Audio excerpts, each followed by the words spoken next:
ഈ കാർവർ ഇത്രയുന്നുണ്ട്. കാർവറാണ് നെക്സ്റ്റ് സ്റ്റേഷൻ. ഒരു 7 മണിക്ക് ഉണ്ട്, 7:15 ഉണ്ട്. കാണാൻ നല്ല ബ്യൂട്ടിഫുൾ സ്ഥലമൊക്കെ ഒരു വീഡിയോ എടുത്താണ്. സൂര്യനെ കുതിച്ചു, സൺറൈസൊക്കെ കഴിഞ്ഞു. ട്രെയിൻ ചെറുതായിട്ട് പോകുന്നുണ്ട്.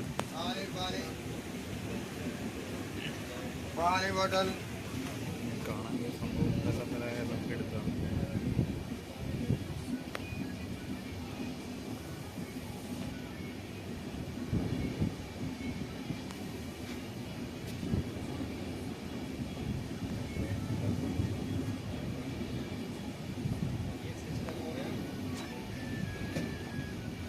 ട്രെയിൻ പിന്നെ നല്ല സ്പീഡിലാണ്, ഭയങ്കര സ്പീഡിലാണ് രാത്രിക്ക് പോകുന്നത്. ഇതിപ്പോൾ കറക്റ്റ് സമയത്ത് എത്തും, ലേറ്റ് ഒന്നുമില്ല.